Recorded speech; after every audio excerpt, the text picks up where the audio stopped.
আমি আগে ক্লাসে অনেক মজা করতাম, কিন্তু আমার মনে হয় না যে আমার একটা বন্ধু, আমার ভাই এখন নাই। এখন এইখানে ক্লাসে মজা করার স্বভাব আর কি আমরা আসলে গভীরভাবে বেঁচেছি। আমরা সবসময় মিস করি এবং এই মিস করার মাধ্যমেও আমাদের মাঝে আজীবন গেলে যে টানা হিসরা করা তার সাথে মানে মিনিমাম মনুষ্যত্ববোধ থেকে মানুষ যেটা করতে পারে না, মানে মিনিমাম মনুষ্যত্ববোধটুকুও দেখাইল না।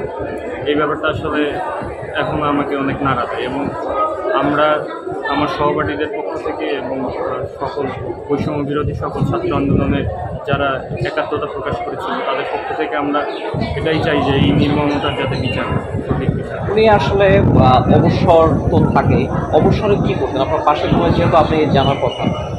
অবসরে সে আঙ্কেল যেটা বললো যে সে কার্টুন টাইপ দেখতে, এমনিতে সে বই পড়াশোনা করতো, বই ডিবেট ক্লাবে সে প্রেসিডেন্ট ছিল। সে এখানে হচ্ছে ডিবেট রিলেটেড অনেক যেগুলো আছে ক্লাবের উন্নয়নের জন্য কাজ করে। এগুলো পাশাপাশি আমাদের প্রোগ্রামিং কন্টেস্ট থাকে কিছু, এগুলো নিয়ে সে কাজ করে।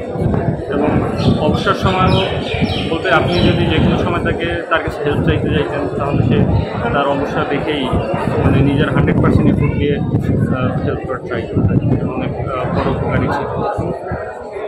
ক্লাসে গেলে আসলে এরপর কি ক্লাস করতেছেন? হ্যাঁ, আজকে আমরা ক্লাস করছি। ক্লাসে গেলে আসলে আগের মতো যে ক্লাসে চাঞ্চল্য ছিল, সবাই হাসি খুশি ছিল, আসলে সবাই ওকে মিস করে আর কি। এখন যেমন আমি আগে ক্লাসে অনেক মজা করতাম, কিন্তু আমার মনে হয় না যে আমার একটা বন্ধু, আমার ভাই এখন নাই। এখন এইখানে ক্লাসে মজা করার স্বভাব আর কি আমরা আসলে গভীরভাবে বেঁচেছি। আমরা সবসময় মিস করি এবং এই মিস করার মাধ্যমেও আমাদের মাঝে আজীবন